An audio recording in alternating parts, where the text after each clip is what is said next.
Hello students, channel you पर में आपका वेलकम है।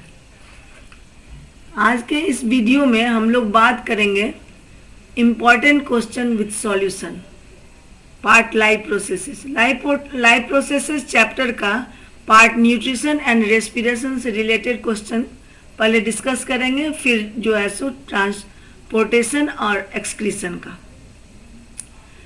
पहले first we will discuss about the short questions, then long question. पहले शॉर्ट क्वेश्चन, छोटे छोटे क्वेश्चन का जो है सो सॉल्यूशन का के बारे में बात करेंगे और फिर लॉन्ग क्वेश्चन के सॉल्यूशन के बारे में।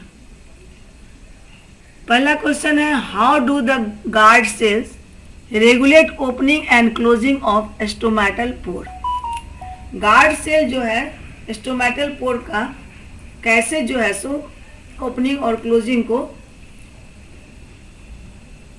रेगुलेट करता है या कंट्रोल करता है। तो stomata are tiny opening present on the under side of the leaf. Leaf के अंडर साइड में स्टोमेटल पोर होते हैं। सिंगल को स्टोमा और प्लूरल में स्टोमाटा कहते हैं। The stomatal opening are surrounded two bean shaped cells।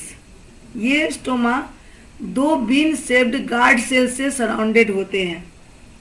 These are called guard cells। The main functions of the guard cells is to control the opening and closing of stomata। When water enters the guard cells, it swells। Guard cell में जब water enter करता है तो guard cell swell होता है और this results in the opening of the guard sales. On the other hand the shrinking of the guard sales result in the closing of the stomatal opening. जब guard cell shrink करता है तो stomatal opening जो है सो वो close हो जाता है, स्टोमेटल पोर क्लोज हो जाता है। इसको फिर से एक बार रिपीट कर रहे हैं।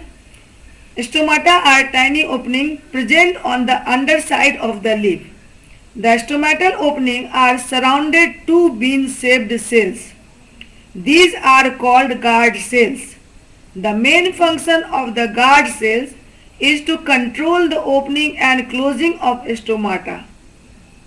When water enters the guard cell, it swells। This results in the opening of the guard cells। On the other hand, the shrinking of the guard cells results in the closing of the stomatal opening। Now second question, complete the following flow chart as per the given instruction। ये 2020 का question है। First question 2013 का है। Box में gastric gland present in the wall of stomach. Gastric gland present in the wall of stomach. 3 space है A B C और उसका function है डी ई एफ। अब इस क्वेश्चन के बारे में हम लोग बात करते हैं। पहले गैस्ट्रिक ग्लैंड का क्या सेक्रीशन है और क्या फंक्शन है वो पहले एक बार रफली जान लेते हैं। Gastric gland present in the wall of stomach secrete gastric juice। Gastric juice comprises या the component of gastric juice are HCl, pepsin and mucus। gastric glands 3 तरह से के secretion जो है सो रिलीज करते हैं और gastric gland जो secretion रिलीज करता है that is called gastric juice। इसमें इसका component है HCl, pepsin and mucus। Gastric juice also contain gastric lipase which partially break down lipids। Gastric glands में थोड़ा gastric lipase भी secrete होता है जो कि partially बहुत कम मात्रा में lipids यानी फैट को जो है सो partially break करता है। अब क्वेश्चन के अनुसार पहले हम ए बी सी तो 3 तरह के जो है सो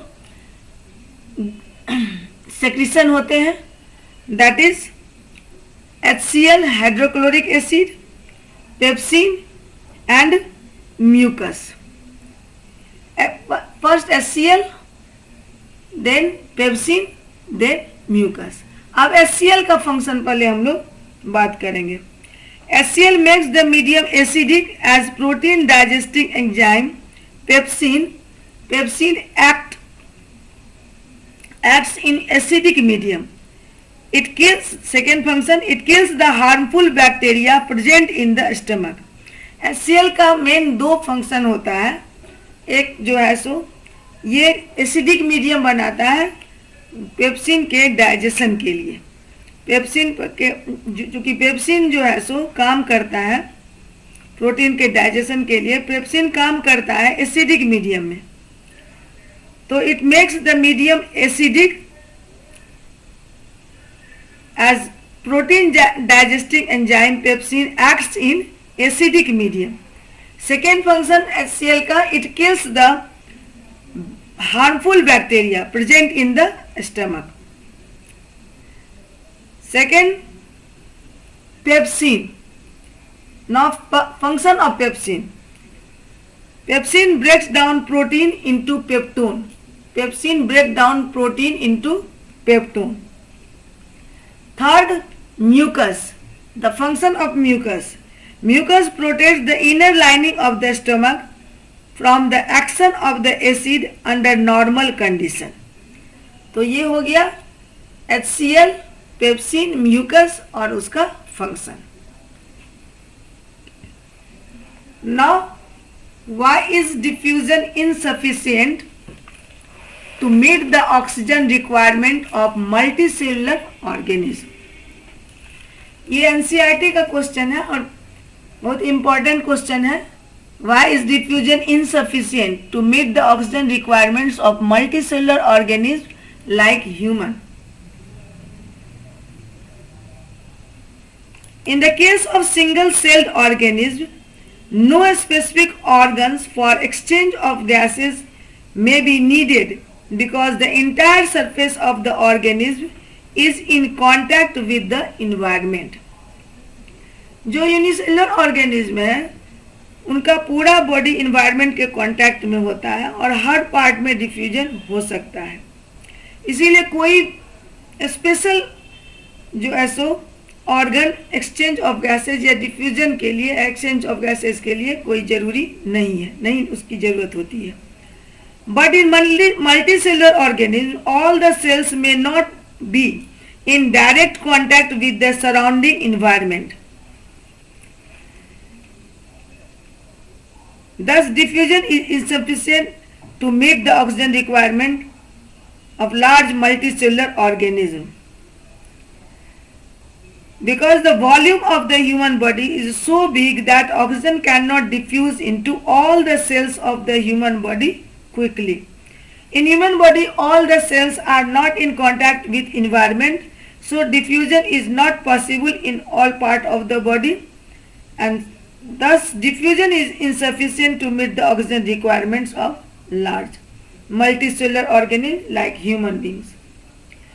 इसका सेकेंड पार्ट में है, after changing the paragraph, unicellular organisms need less energy to survive their life processes, but multicellular organisms need more amount of energy for more metabolic processes and daily activities, and that amount of energy is not fulfilled by the process of diffusion, as the diffusion is a very slow process, and multicellular organisms like human beings need more amount of energy due to high metabolic processes and daily activities. So that amount of energy is not fulfilled by the process of diffusion. तो दो part में इसका answer जो है सो होगा। एक part में कि मल्टीसेलुलर ऑर्गेनिज्म का ऑल पार्ट जो है सो इन्वायरमेंट के कांटेक्ट में नहीं होता है, इसलिए सभी पार्ट में डिफ्यूजन नहीं हो सकता है। But in unicellular organism all parts in direct contact with environment. और सेकेंड में the rate of metabolism and daily activities is slow in unicellular organisms, so they need less amount of energy for their work. But multicellular organisms like human beings need more amount of energy due to more metabolic processes and daily activities, and that amount of energy is not fulfilled by the process of diffusion. ये इसका proper answer होगा. ये सारे question NCERT के हैं. What criteria do we use to decide whether something is alive.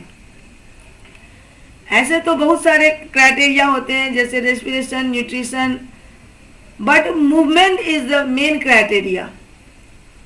क्योंकि movement चाहे body coma में ही क्यों ना हो, ऑल फंक्शंस बहुत स्लो होगा, लेकिन मूवमेंट से पता चलता है कि जो ऑर्गेनिज्म जो है सो अलाइव है या नहीं. So the major criterion which is use to decide whether something is alive is movement. Movement में भी विजिबल और invisible.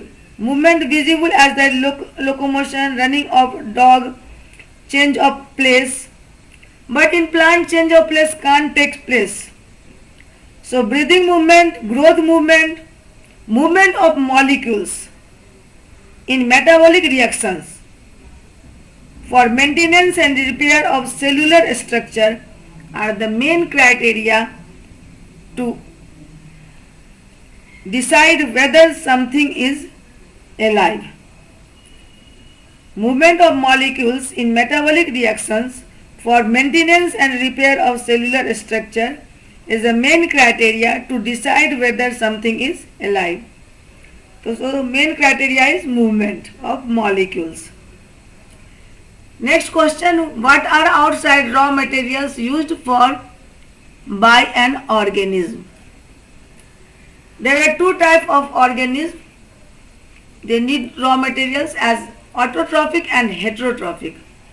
Autotrophic organisms need carbon dioxide, minerals and water, and sometimes oxygen for respiration. Otherwise they get oxygen by the process of photosynthesis. So main raw materials needed by green plants or autotrophs are carbon dioxide, minerals and water. But heterotrophic organisms need food, water and oxygen. Food, water and oxygen are the raw materials needed by heterotrophic organisms, and carbon dioxide and water are needed by green plants or autotrophic organisms. Next question, what processes would you consider essential for maintaining life? So all the life processes, that is nutrition, respiration, transportation and excretion, are the essential process for maintaining life or existence of life.